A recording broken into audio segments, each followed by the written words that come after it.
नमस्कार सुश्याम स्वागतम ब्रह्मनाथ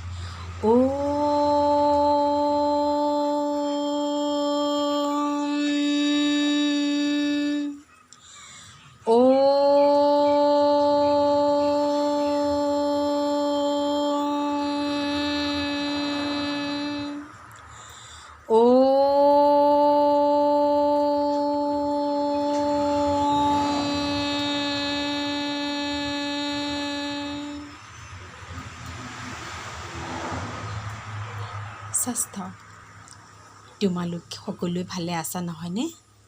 যোৱা কালাংশত আমি উদ্দেশ্য আৰু বিধেয়ৰ কিছু কথা জানিলোঁ।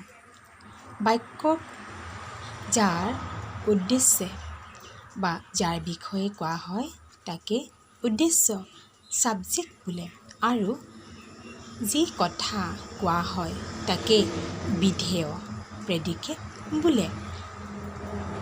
উদ্দেশ্য আৰু বিধেয় তাৰমানে এটা বাক্যত আমি সমানে দুভাগ কৰিছোঁ। আমি কিতাপ পঢ়োঁ, এই বাক্যটো তোমালোকে ভালদৰে মন কৰাচোন।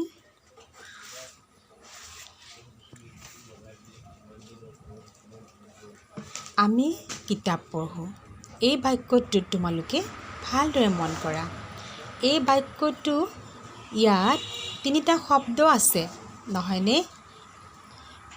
সেইকাৰণে এই তিনিটা শব্দক আমি চোৱাচোন প্ৰশ্ন কৰিব পাৰোঁ। কোনে কিতাপ পঢ়ে?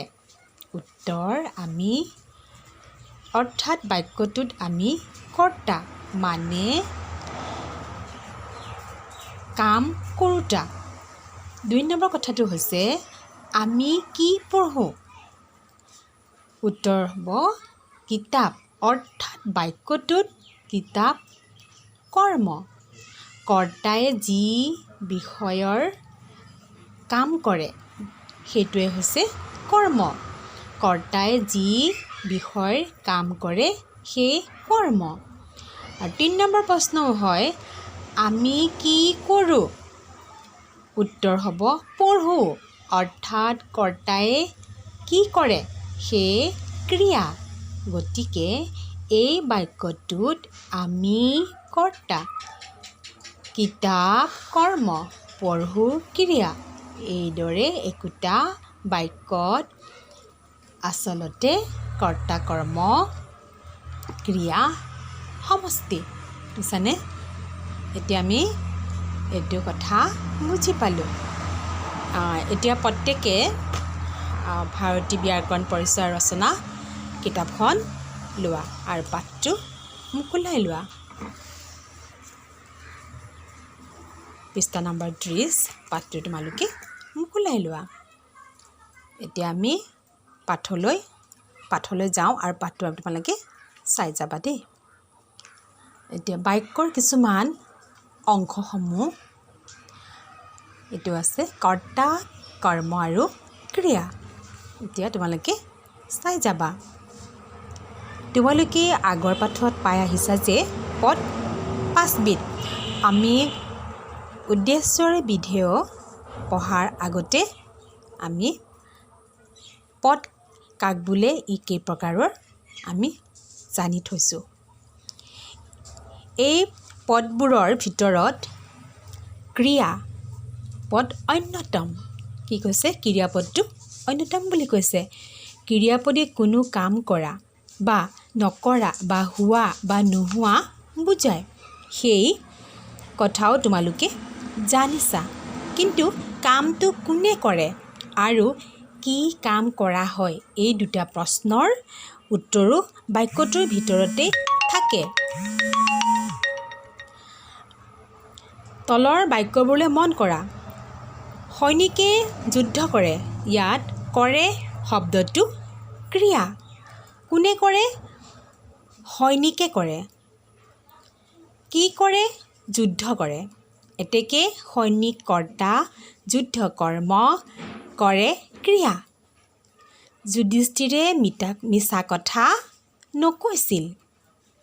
ইয়াত নকৈছিল অৰ্থাৎ কোৱা নাছিল এইটো ক্ৰিয়াপদ কোনে নকৈছিল যুধিষ্ঠিৰে কি নকৈছিল মিছা কথা এতেকে যুধিষ্ঠিৰে কৰ্তা মিছা কথা কৰ্ম জানে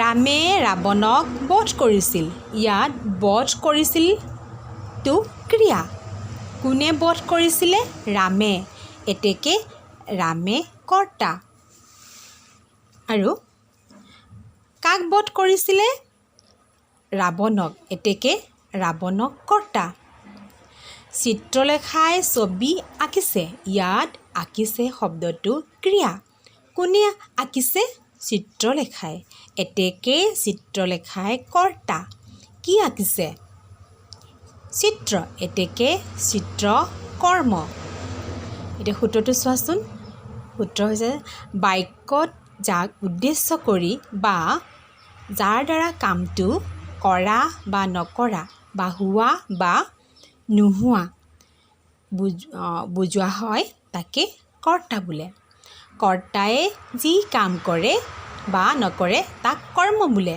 বুজিছানে আমি পদ কাক বোলে একেই প্ৰকাৰৰ তেতিয়া আমি ক্ৰিয়াপদৰ সূত্ৰ জানিছিলোঁ উদাহৰণো আমি জানো এতিয়া আমি আজি কৰ্তা কৰ্মৰ বিষয়ে ভালদৰে জানিলোঁ